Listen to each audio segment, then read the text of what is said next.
Welcome to United Shades of Gray, Conversations of Race in America on WSGW. Now, here is your host, Kareem Bowen. Good afternoon, ladies and gentlemen. Welcome to another edition of United Shades of Gray, Conversations of Race in America. I am coming to you today on the precipice, the eve of Mother's Day, which is fastly approaching. It will be coming this Sunday. So I will be celebrating that special day with the woman who gave me life, the first love of most young boys, which is their mothers. Was given a very interesting request for this year when I was talking, hey, what do you want to do for Mother's Day? Is there anything in particular that you want for Mother's Day? And Mom was saying, you know what, the only thing I want this year, son, is just to be with my boys. So my brother and I will be spending time with Mom. She has asked that we just simply get together, get in the car and go out to dinner and take a long ride north and enjoy the day together. So where are you taking her to dinner, Kareem? Where are you guys taking her to dinner? How in the world can you not fulfill it? But we're glad to be with you here today. For those of you who are listening on WSGW 100.5, we certainly thank you for continually tuning in and listening to this conversation. And those of you who are watching this via social media, you guys have really been tuning in and really watching the video. We want you to like, tag, and share this conversation for those of you following us out there and continually stay engaged.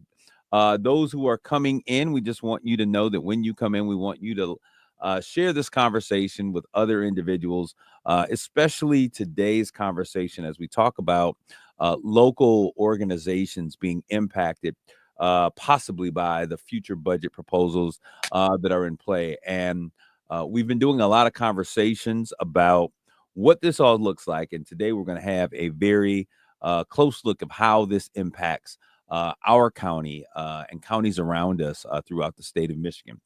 So we will have a guest that will be coming in very shortly, Hurley TJ Coleman, who happens to be the CEO of CAC, Saginaw CAC, that is the Community Action Center. We'll get his thoughts and opinion. But before we get there, I got to bring my other folks in so that they can begin to say Happy Mother's Day. And I want to bring my sunshine boy in all the way. I don't say sunshine boy because if he called me a boy, I'd be like, who you call it? It's okay. But I got my sunshine guy all the way out there on the west coast of California. Mark, I see the sun is beaming to the left side of your face. How you doing today? I'm okay. You can call me boy, by the way. I'm not going to be offended by that. I'm actually that's my boy. I'm actually in Leavenworth, Kansas today, actually. So we're in Kansas this week. We flew into my daughter-in-law has a role actually very similar to our guest today. She's the CEO of a nonprofit. She started supporting military families who have food insecurity. She's in DC at a conference. So we flew into Leavenworth, Kansas to help our oldest son with his two young daughters, or our granddaughters.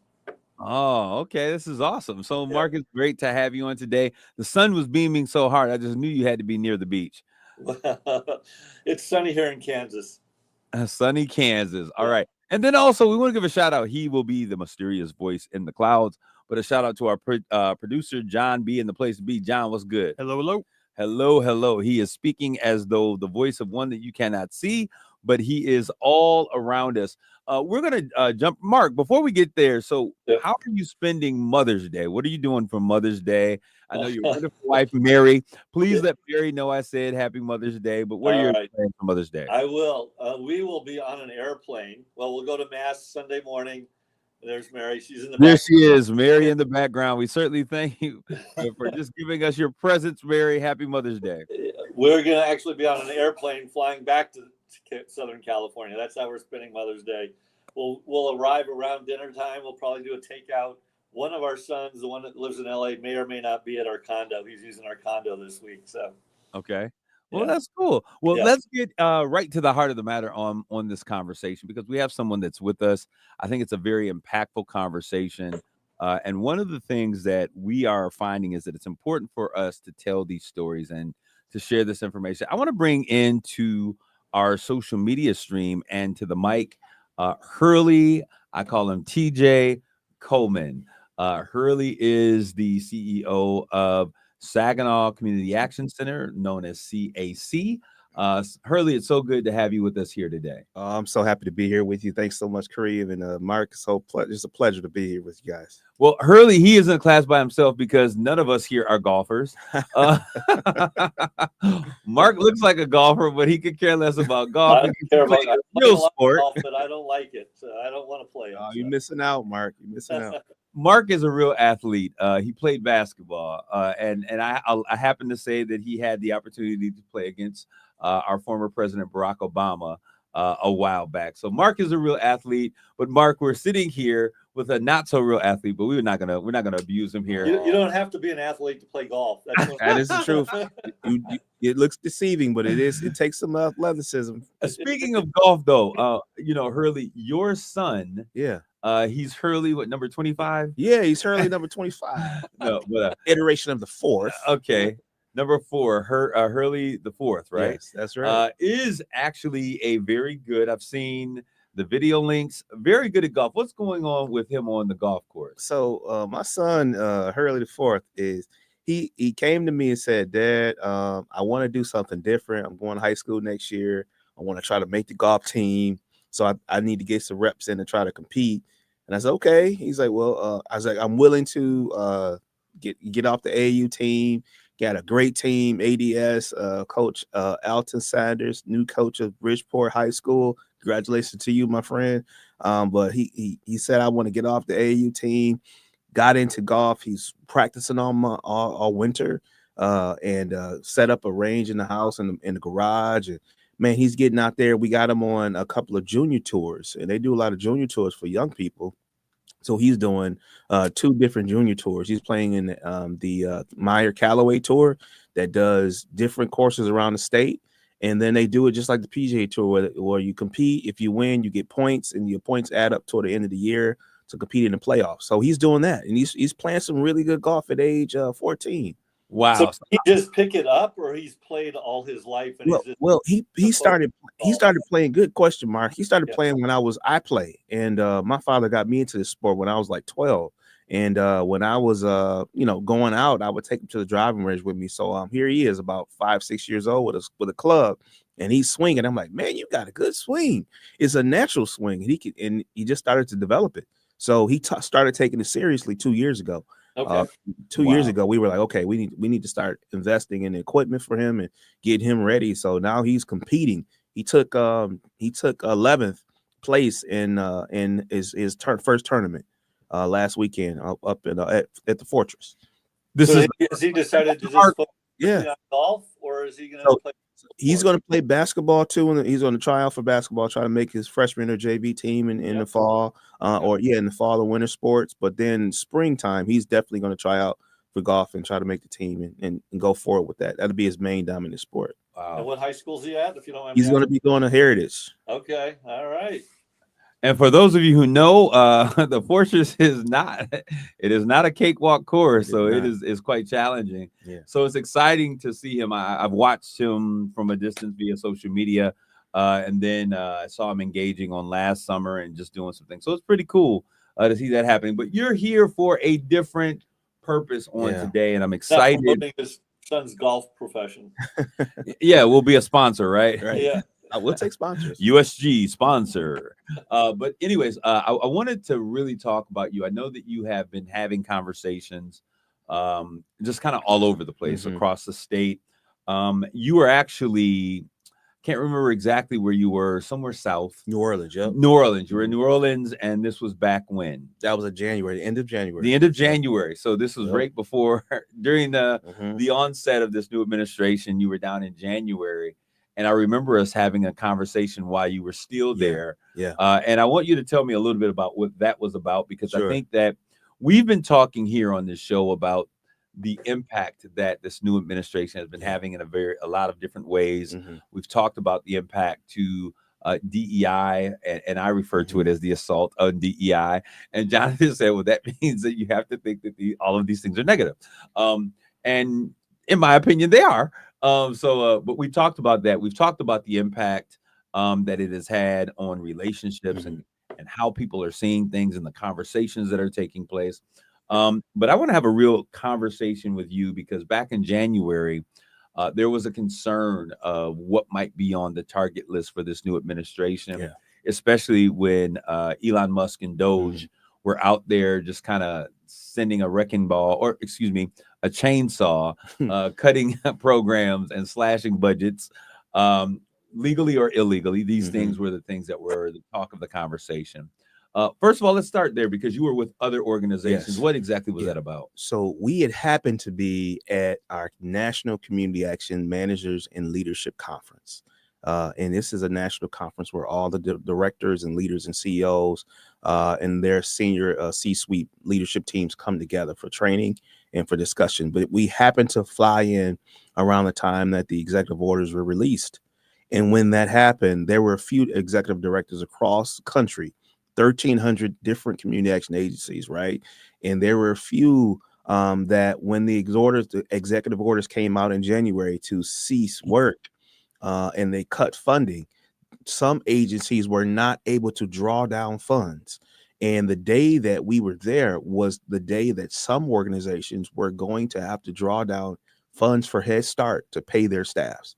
And the Head Start budgets are so extensive and so vast that many people, many organizations do not have the funding in hand, in the bank, to make those payments unless they draw them down. And so when the portals to draw down those funds were ceased to be available, that sent the Community Action Network down a panic and all of those other organizations who could not access their funds. The same thing started to happen across the board, where there started to be notices of staff layoffs, potential layoffs, shutdowns, buildings begin to close, and there was panic across the board. And not to mention those other states surrounding the country where we have high levels of deportation.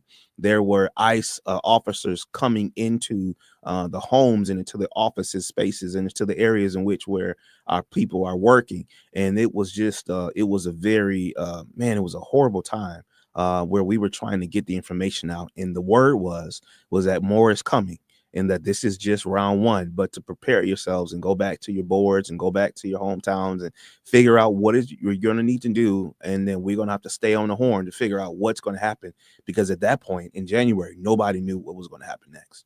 Wow. What, out of curiosity, what percent of the funding for these organizations comes from the federal government? This is a great question, Mark, and this is why I'm here, because I want to shed light on that. Yeah. Many, I'm going to just talk community action agencies. Many community action agencies, one of the hot topics on all of our leadership, all of our conferences, all of our trainings is how do we diversify funding? Yeah. How do we get our funding streams diversified so that if there was a shutdown, if there was a cut, we would all survive? And I would say that maybe 70%, and I'm 70% of all community action agencies, all 1,300 of us across the country, have more federal funding than they do any other types of funding, any donations or any foundation funding, anything that's coming. So state funds and federal funds that are passed through states are the majority of the percentage. And even with us in Saginaw County, our percentage is 85%. 85% of our funding that we receive, whether it's state or federal or local pass through federal dollars, are all coming from that source. So if those sources get cut off, then we won't survive because of it. I want Mark, that was a very good question, but I want to back up just a little bit because we were in January, you were at this conference, you saw chaos just hit. I remember seeing the emails that were going forth, being a part of that nonprofit world, other agencies that were here. I was even in a police department and they weren't able to access the portal for some funding that those officers were using. As you began to come back, what has been the consensus? We're talking CAC here locally, but what has been the consensus? I would imagine there's been a lot of, backdoor conversations that you're having, like how do we survive, what's going on, and then people waiting for the other shoe to drop. Right. What has been the consensus of organizations like CAC across the state after that date and coming back home and trying to see who survived the first chop? Right. And what that looked like was our association, which is our state lobbying group, strategizing on what we can do to get appropriations on the state level, and talking to state leadership and legislation to see how much money can be diverted to community action agencies in case there was a disruption. And then there was what we would call the circling of the wagons, getting things together, getting your own shop together, having contingency plans. What does it look like if things happen? What can you do to operate, and what was it going to take for you to maintain an operation? How long can you go before you need to close the doors? These are the conversations that I already began to have with our board, and started to have with our leadership teams. And what do we do? And then there was the other strategy of talking and revealing what's happening to our legislators, our representatives on the Hill. And ours is our Congresswoman is Kristen McDonald Rivet. So getting her on the phone and getting her and her team briefed on what's happening, getting her the real time information, and starting to share those stories, and so we can have enough activity happening, because again, we don't know what's going to happen, but at least we're prepared on all fronts.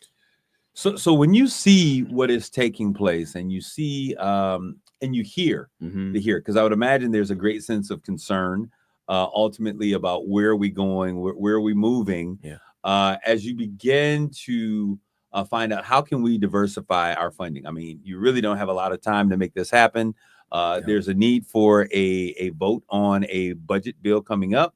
How do you begin to position yourself for what is next to come? I know that I've seen some things out there about how can we create additional funding. What has been your response to the actions that have been taking place so far? I think my response has been keeping it simple, knowing what we're really good at, and being able to stay in that lane. This is not a time to go out and try to create something new. It's not a time to try to go out and find a new lane, but it's more of to really identify your place and your need, and then broadcast that need, basically saying, what if this shuts down, what are we going to do, and how are people going to be able to operate?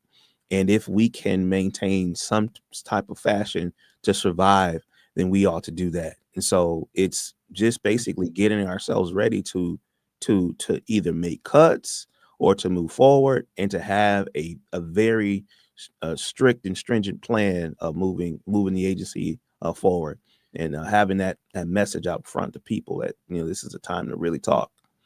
We talked about what CAC is and what CAC does before coming on the air. I think that's one of the questions that Mark asked you, but I want you to just kind of clearly define, when you look at the work that you all have been doing, define some of that work for some of our listeners who are out there that may not be so clear about what you do. You guys do a number of different services, but how would you define the work that you all do? 1965, we were birthed. In 1964, we were birthed out of the Economic Opportunity Act that was signed by President Lyndon Johnson. It was signed with the attempt to bring the entire country up to a place of living standards and conditions. There was a level of poverty that was unseen, both in the rural and in the urban communities. Some rural communities didn't have running water. Some urban communities they didn't have good housing and did not have jobs. So the Economic Opportunity Act was designed to lift people out of poverty, and community action was one of the legislation pieces that was birthed out of that act that gave the people, and that is normal residents who have ideas, who had lived through struggles, gave them an opportunity to create a board and an organization to make their own decisions and use federal dollars to do that. So out of those programs birthed Head Start. Out of those ideas birthed Job Corps. Out of those ideas birthed AmeriCorps. Out of those ideas birthed housing programs, emergency assistance, and different programs for for keeping things going. And that's what we did. So what we run today is very similar to what we were able to design back in 65. Some of the programs that we run now that are essential programs that we believe to the county are emergency assistance programs, where we pay people's water bills, those who are working, the working population, asset limited, but income constrained but employed. Those are the ALICE population, and even those be under the ALICE population. We help with utility bills. We help with consumer bills. We help with water bills. We even help with property taxes. We had a special discretionary grant through CSBG to buy vehicles for people who were working who could not get to their jobs. And that program, of course, was a pilot run, but now we could possibly do that again. We've got housing programs where we assist with repairs, weatherization programs where we assist with home energy and efficiency, and then you have senior outreach programs. So what we have at CAC is a one-stop shop for all matters of the home. What things are happening in a person's life, and having those connections and people to get them to a place of independency and resiliency, and bringing them up to a standard of living that every American should have. All right. So when we look at this, and you were giving that date that you guys initially started, 65. Mm-hmm. So unless you were under a rock, we all understand what was taking place in America in Mm-hmm. 65. It was when we started to take a hard look at the atrocities that were a part of our history and our past. And we were creating legislation because, let's be clear, organizations, local city ordinances, and institutions did not want to change Right. what was taking place. Exactly. So these organizations noticed that they came down from the president level because they had to make it clear that America had to become a fair and equal and a just society. So what we're seeing happening is actually an undoing Mm-hmm. of decades long of opportunities to bring equity to our wonderful country. We're going to take a quick commercial break, and when we come back, we'll be more United Shades of Gray and our guest, Hurley TJ Coleman of CAC. Stick, stay, don't go away. We'll be back with more United Shades of Gray.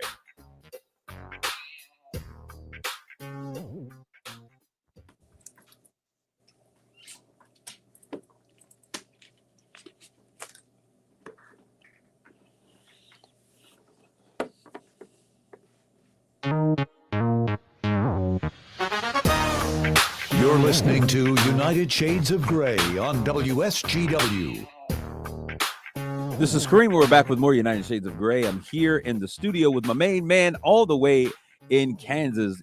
Where is it? Overland, Kansas? Leavenworth. Leavenworth, Kansas. Yeah. Mark is out there on pawpaw duty with the kids and the grandkids. But we have in the studio with us Hurley, quote unquote, TJ. That's my guy. Coleman. He is the CEO of Saginaw CAC, which is Community Action Center, which was founded back in 1965, I think is the year that he gave us under President Eisenhower, as an opportunity to bring some equity and home repair and relief to those both in urban cities that were impoverished at the time in certain communities, as well as the rural communities. Hurley, I want to talk to you really about that rural community component, because most people think that when we talk about, we use terms that we can no longer use because of how things have been sanitized, but we use those terms, underprivileged, underserved communities. We often think about Black and brown communities. We think Black folks in the inner city and the urban communities, but those terms, and when we look at those numbers are very different. Oftentimes when we look at who's being serviced. So let's talk a little bit about the impact that organizations like CAC, your organization, has on what take place and the support you provide for not urban, but rural communities. Yeah. And this is an area that I love to talk about because many people always associate poverty directly to our urban centers, our urban areas. But I would submit to you that there are, and when he says urban, I want to say it in a term that I like to use: Black folks. Black folks. Yeah. So we think poverty, we think what's happening and what Black people are getting. Thank you. You have to be more diplomatic. I'll say it the way that it is. Thank you, Kareem. But the reality of the situation. Yeah. That's exactly how you said it so eloquently. Well, really, when we look at the numbers, and when I talk to our directors across the country who are in our rural communities, they yet are facing the same disparities that we are facing in our Black communities, in our Black and Brown BIPOC communities. And many times it's even worse. It's exacerbated. It's worse, and the lack thereof of services, of healthcare, of health response, of fresh foods. Food deserts are existing even in our rural communities because they lack transportation, they lack the infrastructure, and then they lack the hands to get them there. And one of the other things that's tough about serving the rural community sometimes is that what we find with our case managers across the country, and this is across the country, is that they know they need the services, but yet they don't want to come in to get them.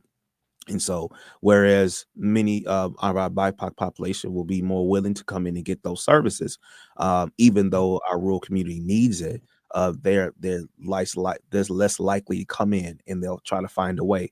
So we have to meet our rural communities halfway, and make it easy for that. And that goes into training. That goes into how we communicate with our rural communities. And I wanted to be known that the issues are there, and they're the same issues, a little bit different, but they are rooting from the same stemming issues of poverty.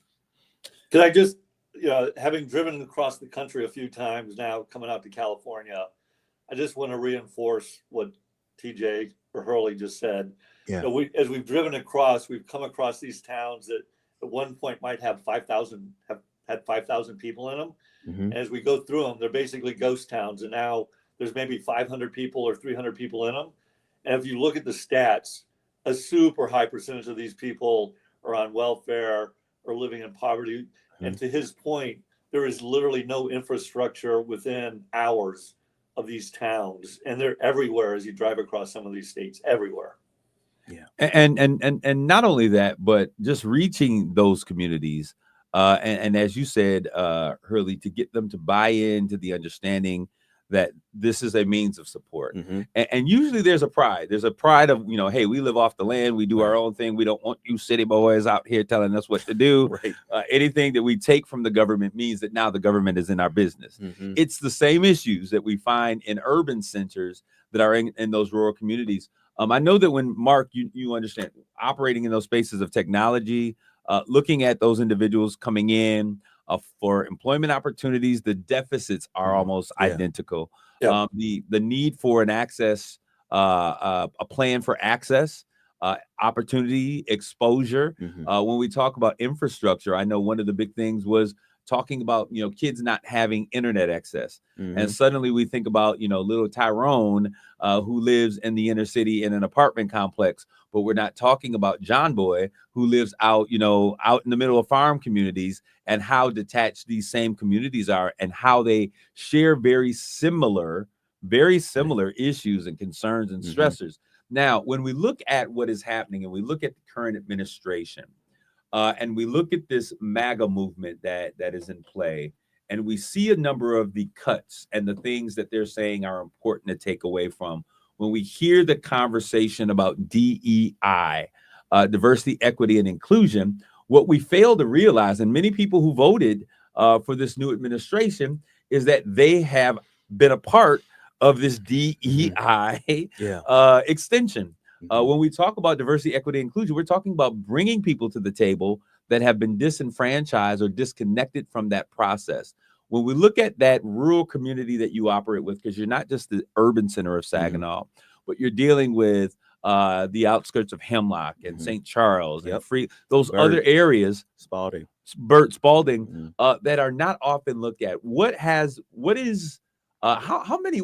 numbers? What do those numbers look like in terms of how you're impacting those areas as well? So our impact in our rural communities, our out counties, as we would call them, is we are serving our percentage for that population has increased over the last 3 years because there's been a high a high concentration on bringing them their services. And what are they asking for? They're asking for water assistance. They're asking for property taxes to keep their homes out of foreclosure. They're asking for mortgage assistance, renters assistance. They're asking for consumers energy payments, as well as food assistance. So there are food drops that are taking place in Chesaning, food drops taking place in Burt, food drops taking place in Hemlock, food drops taking place in Freeland. There's food drops that we disseminated at senior citizens homes, the high rises. We are up to helping over 3,000 people within our rural community in Saginaw County just in fiscal year 24 alone. And those numbers have increased over the last couple of years, and we're grateful for that because we're trying our best to meet those needs. Well, I want to echo something that Mark often says, because we all believe that there is a need for a smaller government to control government waste. Mm-hmm. We all agree with that. But Mark, as he's always says, you have to do so intelligently, in the manner in which we see taking place is not consistent with a very well thought out plan. It's not planned. Let's get back to the suggestions. We've seen a lot of things, USAID, Mm-hmm. all of those things cutting. Organizations that operate off of federal funding are walking on eggshells. Yeah. Now, the proposed budget, the slim budget, as they're calling it, Mm-hmm. has been presented. What does this slim budget, what does it say in essence? And then what is the impact to CAC and other organizations of your nature? So as I skim through the skinny budget and the slim budget that's come out, a couple of things come to mind. That the goal was to slim it up to make it more efficient. But what it's actually doing is it is eliminating some programs that essentially are the bedrock of human services. There's a program right now, CSFP, which is a senior citizens food assistance program that gets ran in our county. And they're going to try to wipe out CSFP nationwide and replace it with a new program called Make America Healthy Again. And so that program, they're going to eliminate CSFP, increase that. They also want to cut LAHEAP, which is LAHEAP is low income home energy assistance programs, where we go in and we're able to do energy efficiency projects. So like the city of Detroit, they do a lot of different projects with home repair, energy assistance. We do home repair programs. They want to eliminate that program and take that all the way out and refocus that. They want to take out what we call CSBG, and community service block grant is the lifeline. It's the bloodline of community action agencies. For example, if you don't have CSBG dollars, you're not an official community action agency. And with those flexible dollars that every community action agency has, you build out your budget, you plan out your year, you figure out how you're going to spend it. It takes care of your infrastructure for staffing, building costs, rent cost, or if you bought a house, mortgage payments. It takes care of specific assistance and those special assistance payments to help residents. It takes care of all of those things, pilot programs and creative ideas that you want to find out. Just for example, in Michigan, Detroit, Wayne Metro, their CSBG budget is $8 million. They have the largest budget. Now our CSBG budget for Saginaw is only $608,000. But you still have Kent County, you've got Oakland, Livingston, 1.7. You've got South Central Michigan, 1.3. Mid Michigan has 9 different counties, 1.3. Kent County and Macomb share with 1.2. Genesee County has 1.2. So if you take out those dollars out of all of these different communities and counties, then we won't be able to exist. And those dollars just alone for CSBG, they are the operating center. They are the apparatus of how we operate. So to see that whole budget wiped out and some of that reduced, and they're trying to they targeted certain community action agencies, like one in California that they talked about having DEI initiatives. And we know that in California, they have different needs. And before DEI was a bad word, DEI was set up to combat the inequities that are set up in the system. So they use some of their community service block grant dollars to fight DEI and to be an advocate for it. But now they're in the budget being attacked for it. So that's a big problem. I can keep going. There's just so much. If you look at this budget and you go through it, you will see so many different discrepancies. There's money in HUD funding that we get for housing, HUD funding that we get for homeless assistance, HUD funding that we get, that our county gets through United Way, the HARA that we get. We've already lost money from FEMA food assistance. We've lost FEMA for housing assistance. Those dollars are gone. We don't even have them. I had a person that called us and wanted to get that they were in foreclosure right now. There's a lady right now that I have her information on my desk right now, and she's in foreclosure, and there's no organization in the city, in the county, that can help her at this moment. And the only thing that would have helped her to keep her home was those FEMA dollars. You know, it's interesting because you and I have been in situations where immediate needs have been discussed before. I remember just this past summer, there was a situation where a family found themselves in crisis to no fault of their own, and the community had no response, you know, in terms of what was going to happen. And we're talking with all of the agencies and the entities that provide this emergency support. So this person found themselves in an emergency situation. And I remember you and I having this conversation like, listen, you know, this is where we are. And ultimately, CAC, your organization, you know, you had to step to the plate and say, listen, this is what we can do. Let's be creative in how we can solve this problem. And so CAC became the entity that we were able to find some type of resolve to a situation, which needed an immediate impact. And guess what, Kareem? Those funds that we used to help that family in need were FEMA dollars. Wow. So as you look at this and we share this story, one of the things I think that has to happen is that this is not a Democratic Party issue. This is not a Republican issue only. This is an American issue because a part of what the nation is supposed to do is to take care of all of its citizens. I understand the need for migration. I believe that we should have immigration reform, and all of those things are important.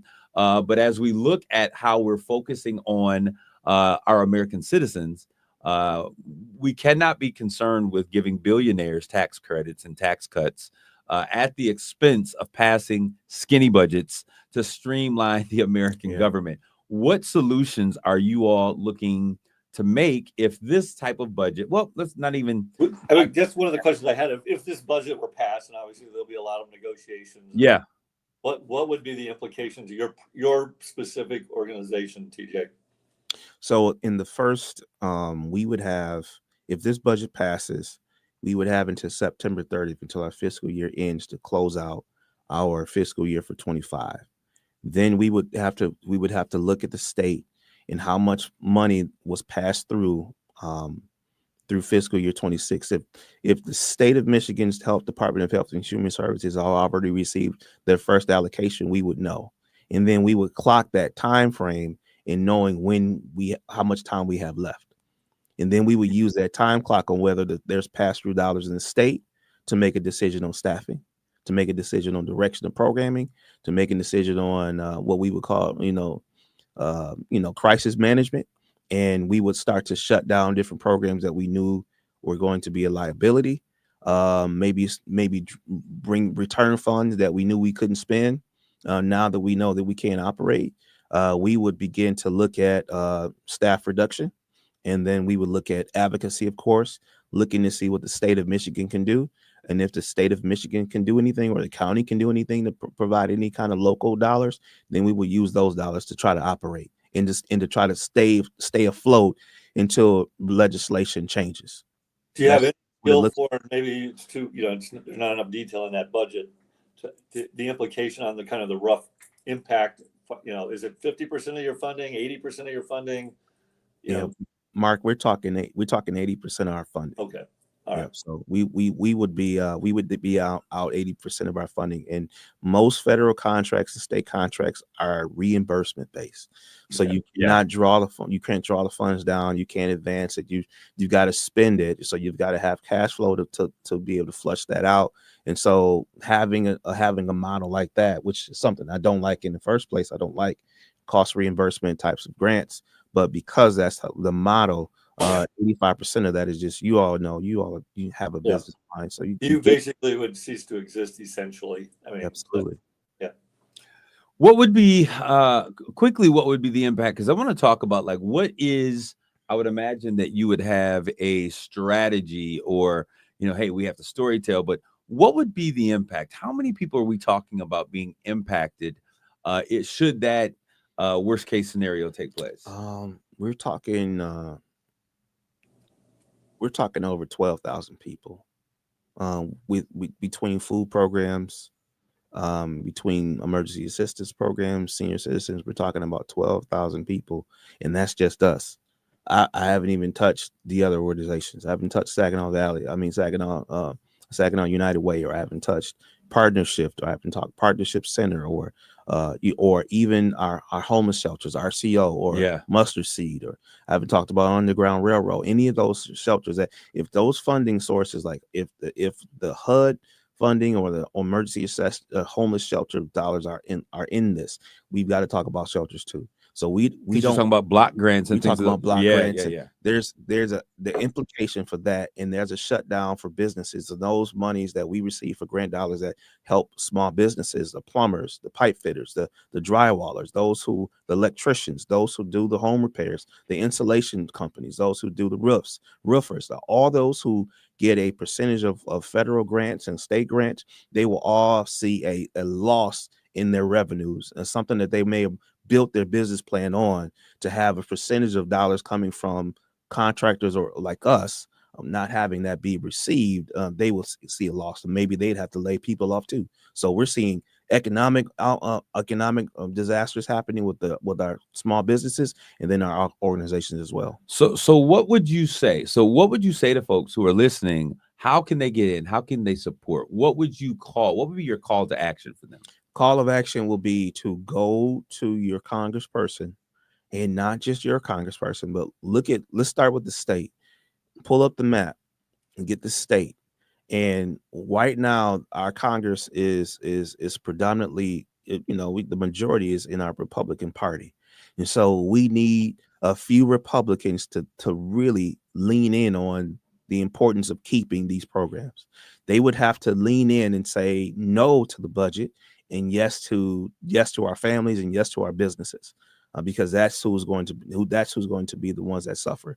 And so our Democrats are going to be leaning in and saying yes, but our Republican friends, we need them to really fight back. And so we want to look at all the Republicans across the country who are thinking about maybe on the fence of voting this budget in, and push them back and say, no, you got to do this, and you got to make this decision. I know it's against the grain. I know you may be the black sheep of the party, but you don't need this to pass. We need to make some changes, and we need to keep these elements out of the budget, and keep these reductions out of the budget. And so we need our Republican friends to make this happen. That's the only way. Do you have the names of any Republicans that you think might be on the fence, that would be open to? Well, some of them clearly won't be. Yeah. But are there Republican representatives that you think might be willing to do that? I'm sure of it, Mark. And as soon as I know, we have a national lobbyist leadership team in CAFT who represents the community action interest across the nation, and they have a tracker, and they will be able to tell us kind of where they are. I'll be taking private meetings and flying out to meet with leadership across the league, with the rest of the executive directors, to see where we are, because we only have maybe till the end of the month, the beginning of June, before those decisions are made. So we'll be strategizing and trying to get the horn out. But the first instructions from the national community action was to just contact every congressperson who has a voting decision, a representative who has a voting decision, a senator who has a voting decision, whether they were Democrat or Republican, and let them know the impact that it's going to make on our community. Wow. Hurley, your work is cut out. How can people connect and contact you if they want to say, hey, we want to be a part of the mission, a part of the fight to keep CAC alive? How can they contact you? You can find me on Facebook. You can find me on Instagram. You can follow our website, www.saginawcac, info@saginawcac, and you can find us there. We'd be glad to connect with you. We certainly want to thank you guys for continually tuning in. I want you to like, tag, and share this conversation. Such an important issue as we look at what happens on Wall Street and the impacts that it has on Main Street. We want to thank you for continually listening in.